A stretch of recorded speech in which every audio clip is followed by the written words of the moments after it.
I can talk today about Such a Fun Age, a 2019 novel by Kiley Reid. This is a novel set in 2016 when Hillary Clinton is a shining presidential hopeful, and a young black woman, Amira, is accused of stealing the 3-year-old white baby that she is babysitting. They're in a grocery store, and one concerned white woman reports to a security guard who comes up to him, and there's a confrontation. The confrontation gets filmed by this other kind of white dude, Kelly Copeland, and the unfolding novel is sort of exposing sort of just all about a lot of stuff about the characters, both black and white. Different kind of just the racial, social, and sort of gender politics of this particular time. This is Reid's debut novel. It's long-listed for the 2020 Booker Prize, and it was partially inspired by her own experiences as a black nanny in her 20s. So in this book, there's a feminist white influencer, Alex, who sends Amira and her 3-year-old child, Briar, to a grocery store, and where she gets accused by the security guard and is taped by, this is filmed by this guy named Kelly, who is sort of white knights the situation, and they have this whole kind of conversation just after the thing saying like, oh, you should expose this, you should you could sue them, you could make a lot of money. And Amira's like, yeah, no. That's not going to happen. I do not want that to be, basically, that will define me as a person for the, rest of my life. If I'm trying to apply for jobs, this is what's going to come up first. It would, the amount of the money or whatever that this might get me in the short term is far outweighed by me becoming that girl, which she has no interest in being. So she gets she gets him to send, she says, like, just delete it. He's like, no, you should at least hold on to it. So he sends it to her, and then he deletes it off his phone. So she has the thing, but she basically just shoves it away. So what happens as we go forward is, it's like Amira is at that stage of being a 20-year-old where she's not really sure what she wants to do with her life. She's in her late 20s.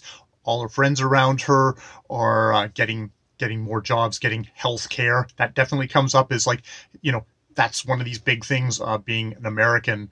It's like health care, pulling yourself up the rungs to the point where if anything actually big happened, you would be covered, which is that big kind of economic dividing line in America. But she's not really sure what she wants to do. She actually likes being a babysitter to Briar. She has a really good relationship with this kid, really seems to kind of understand her, gets a feeling maybe that her mother is not so much interested. She's had another baby. Alex has had another baby in the meantime. And it's like, oh, that baby is kind of more docile, more kind of just cute little girl. And it's like, she can feel that this Briar is not going to get the kind of the support that she deserves, she needs in this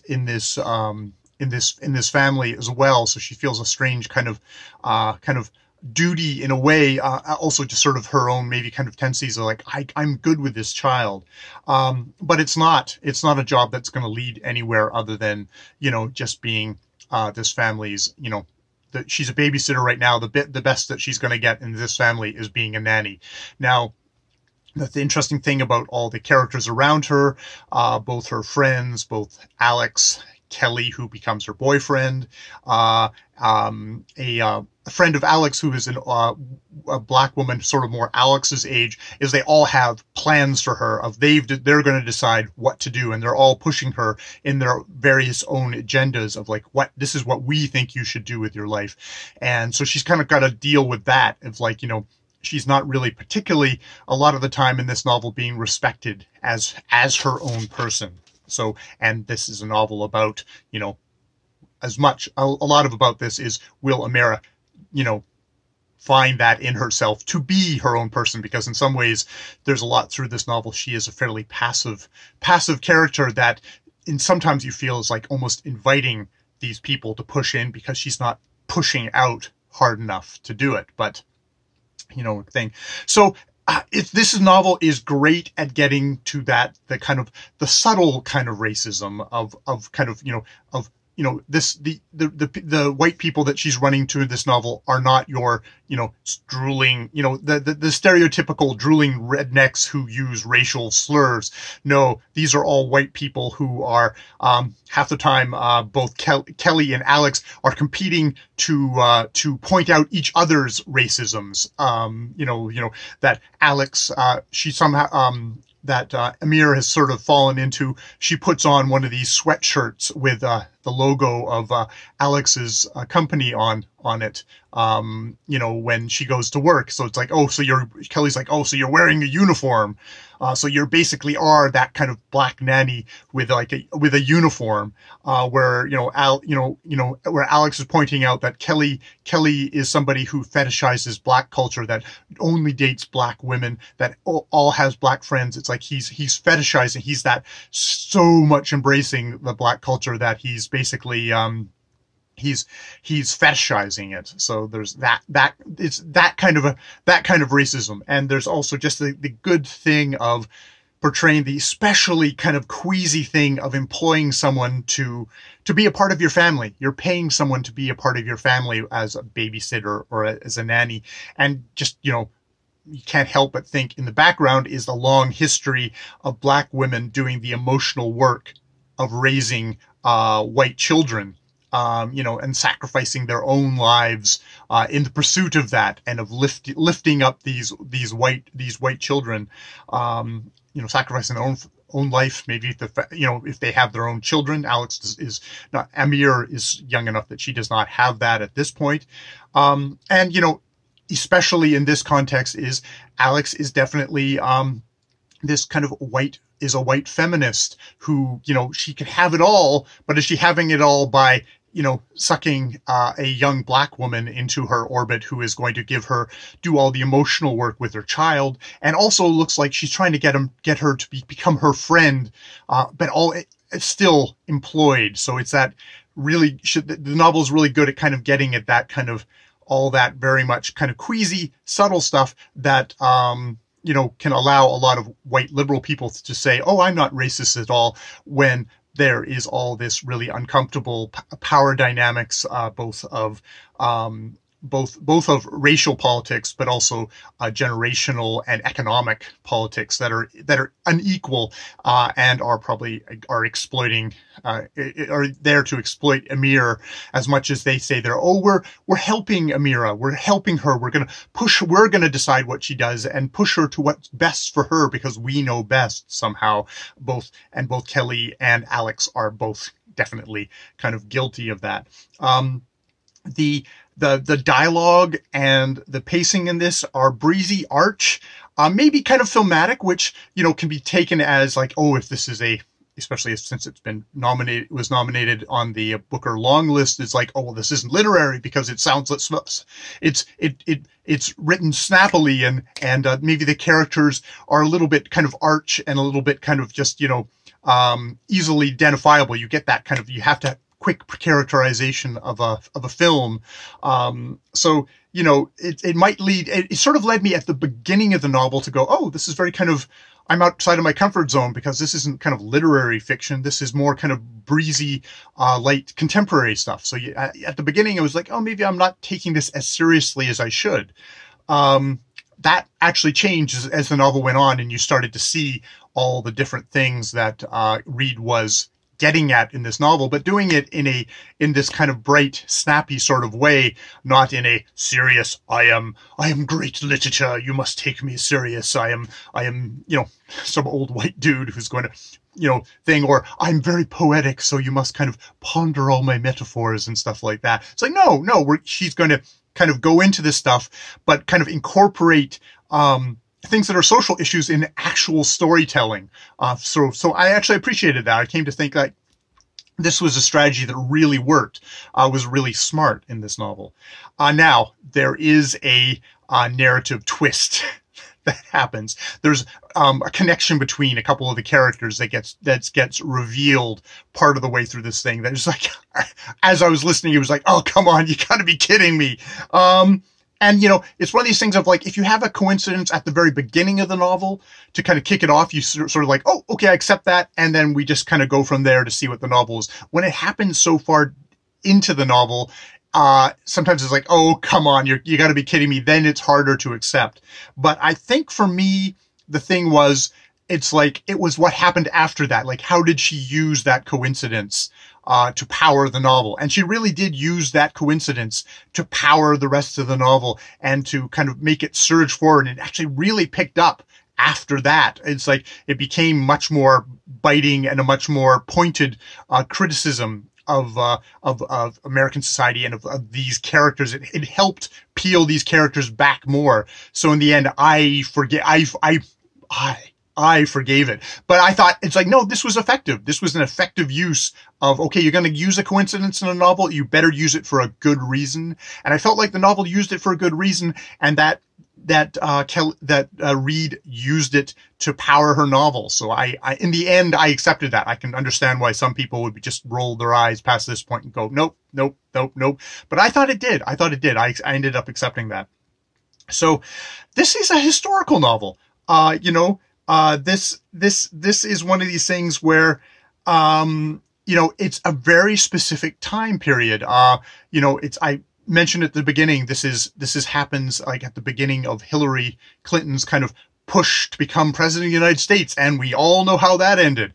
And, the T word is not mentioned in this novel, but, it definitely is bookmarked of the beginning of that and the crashing end of that. And I think that's important, that this is a historical novel. This is a novel that is saying, like, we're not going to go into what becomes more blatant and open racism of a certain type on the right. This is a novel that is very much going with the kind of the Hillary Clinton kind of white feminist liberalism. And it definitely is kind of one that is definitely a examination more so of a relationship between a young Black woman and a slightly older and more powerful and more privileged white feminist woman. So it's very much kind of, you can see why Reed is really, again, smart, really, has picked the perfect period to kind of to examine that sort of that summon stuff. So, this is a book that did get nominated for the Booker Prize, and it ended up getting that kind of scrutiny. It's like, well, it's too breezy and contemporary to be taken seriously. How could this book have been kind of considered as great, literature and stuff like that? Though there is, see, you get the yapping dogs on the sides there, and I can see people having other reasons to criticize this book, but funnily enough, this book, I'm a big fan of Anthony Trollope, a Victorian novelist who wrote, let's pause for a second. All right, and now let's get back to that. Oh boy, here, just for myself. That's what arrived. Paying to Land by Joe Sacco. That's why the dog is barking. Just wanted to alert me. More books coming. So yes. Such a Fun Age got nominated for the Booker Prize, which I think inevitably led to people kind of questioning, is this literature? Is this something that's worthy of getting, done up for the Booker Prize? And I'm not particularly going to address that kind of criticism. I think you can rightfully have your own criticisms of the book. It's a debut novel. There's that coincidence. There's just kind of the light breezy tone of it. Maybe that is the case. Maybe it's just you didn't think it captured the characters well enough or stuff like that. I thought it did a fine enough job.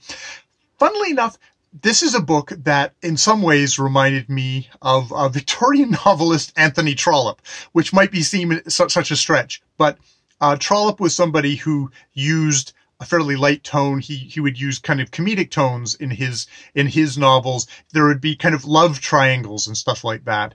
But he used all these kind of maybe more contrivances of plots to kind of dig down into the issues of the day. They were novels that were really interested in the issues of Victorian England of the time. And I actually think that Kiley Reid, with this debut novel, is sort of doing the same thing. She's using kind of what is kind of a light, breezy tone, snappy dialogue, very kind of contemporary sounding, contemporary figures in her novels to explore kind of the deeper social, political, gender issues of her day. And as that, I'm comfortable kind of thinking about her in the same terms as someone like Anthony Trollope, who, nowadays all his novels, like, well, they're set in the ye old days, so they must be literature. I think because those stories still sing, they still work. Those plots still work. They involve you. And I think, for me at least, Such a Fun Age did that. It accomplished that. It was, I bridged that leap at a certain point in the novel and wrote it, and it was fun. It was thoughtful. There is a definite kind of satirical thing here, which for me wasn't.